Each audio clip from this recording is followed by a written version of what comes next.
Hi hello guys, welcome to my YouTube channel. ಸ್ನೇಹಿತರೆ ನೋಡಿ, ಇದು ಶುಕ್ರವಾರದ ಬ್ಲ್ಯಾಕ್ಸ್ ಆಗಿರುತ್ತೆ. ನಾನು ಬೆಳಗ್ಗೆ ಬೇಗ ಇದ್ದು ಮನೆ ಕೆಲಸ ಎಲ್ಲ ಮುಗಿಸ್ಬಿಟ್ಟು ಮನೆ ಕೆಲಸ ಅಂದರೆ ಮಾಮೂಲಿ ಡೈಲಿ ಮಾಡೋವಂಥದ್ದೇ. ಅದನ್ನು ಮಾಡಿಬಿಟ್ಟು ಸ್ನಾನ ಮಾಡಿ ಫ್ರೆಶ್ ಅಪ್ ಆಗಿ ನಾನು ಪೂಜೆ ಮಾಡಿದ್ದೀನಿ. ಹೇಗೆ ಕಾಣಿಸ್ತಿದೆ ಅಂತ ಕಮೆಂಟ್ ಮಾಡಿ. ಕಮೆಂಟ್ ಸೆಕ್ಷನಲ್ಲಿ ಯಾರು ಕಮೆಂಟ್ ಮಾಡೋದೇ ಇಲ್ಲಪ್ಪ ಈ ರೀತಿ ಬಂದಿದೆ ಅಂತ. ಓಕೆ, ನನಗೂ ತುಂಬ ಚೆನ್ನಾಗಿ ಕಾಣಿಸ್ತಿದೆ, ದೇವರು ಕೂಡ. ನಾನು ಫ್ರೀ ಟೈಮಲ್ಲಿ ಈ ಥರ ಬೆಳ್ಳುಳ್ಳಿ ಸಿಪ್ಪೆನ ತೆಗೆದ್ಬಿಟ್ಟು ಸೇವ್ ಮಾಡಿ ಫ್ರಿಜ್ ಒಳಗಡೆ ತೆಗೆದ್ಬಿಟ್ಟು ಬಾಕ್ಸ್ ಒಳಗಡೆ ಹಾಕಿ ಎತ್ತಿಟ್ಕೊತೀನಿ. ಯಾಕಂದರೆ ಇದರಿಂದ ಬೇಗ ಟಿಫನ್ ರೆಡಿ ಆಗುತ್ತೆ ಅಂತ ಹೇಳ್ಬಿಟ್ಟು.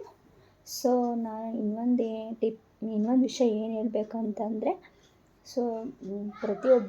ಪ್ರತಿಯೊಬ್ಬ ಮನೆ ಗೃಹಿಣಿ ಕೂಡ ಒಂದು ಶುಕ್ರವಾರ ಆಗಲಿ ಮಂಗಳವಾರ ಆಗಲಿ ಯಾವತ್ತೋ ದಿನ ಆಗಲಿ ಪೂಜೆ ಮಾಡೋವಾಗ ಸ್ಯಾರಿ ಉಟ್ಕೊಂಡೆ ಪೂಜೆ ಮಾಡಬೇಕಂತೆ. ಅದು ಒಂದು ಮನೆ ಗೃಹಿಣಿಯ ಲಕ್ಷಣ ಕೂಡ ಅಂತೆ. ಅದನ್ನು ನಡೆಸ್ಕೊಂಡು ಹೋಗ್ಬೇಕಂತೆ. ಸ್ನೇಹಿತರೆ, ನಾನು ಕೂಡ ನೈಟಿ ಸಹ ಡ್ರೆಸ್ ಹಾಕ್ಕೊಂಡು ಮಾಡ್ತಾಯಿದ್ದೆ. ಬಟ್ ಇವಾಗ ಹಂಗೆ ಮಾಡ್ತಿಲ್ಲ. ನಾನು ಸ್ಯಾರಿ ಉಟ್ಕೊಂಡೆ, ಎಷ್ಟೇ ಕಷ್ಟ ಆಗಲಿ ಟೈಮ್ ಆದರೂ ಪರವಾಗಿಲ್ಲ ಸೀರೆ ಉಟ್ಕೊಂಡೆ ಪೂಜೆ ಮಾಡ್ತೀನಿ. ಪೂಜೆ ಆದ ನಂತರ ಆಮೇಲೆ ನೆಕ್ಸ್ಟು ಅದು ತೆಗೆದ್ಬಿಟ್ಟು ಮಾಮೂಲಿ ಡ್ರೆಸ್ ವೇರ್ ಮಾಡ್ಕೋಬೋದು ಅಂತ ಹೇಳ್ಬಿಟ್ಟು. ಅದೇನೋ ಗೊತ್ತಿಲ್ಲ, ಪೂಜೆ ಮಾಡುವಾಗ ಈ ರೀತಿಯೇ ಮಾಡಬೇಕಂತೆ. ಸ್ನೇಹಿತರೆ, ನಮ್ಮ ಮನೆಯವ್ರು ಕೂಡ ಏನು ಇವಾಗ ಪೂಜೆ ಮಾಡುವಾಗ ಸ್ಯಾರಿ ಎಲ್ಲ ಉಟ್ಕೊಂತೀಯ ಅಂತ ಎಲ್ಲ ಕೇಳ್ತಿರ್ತಾರೆ. ಬಟ್ ನಾನು ಹೇಳ್ದೆ ಅವ್ರ ಹತ್ರ ಈ ರೀತಿ ಅಂತ.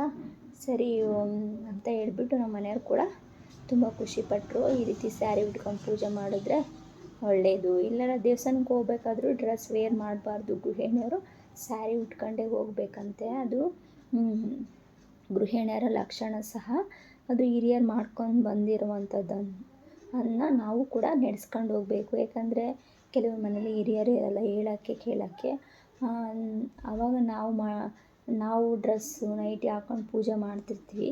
ಬಟ್ ಅದು ನಮ್ಗೆ ಗೊತ್ತಿರಲ್ಲ. ಹಂಗಾಗಿ ಈ ರೀತಿ ನಾನು ಕೂಡ ಪೇಪರಲ್ಲಿ ನೋಡಿಬಿಟ್ಟು ಇದನ್ನು ಮಾಡಿದ್ದು ಸ್ನೇಹಿತರೆ.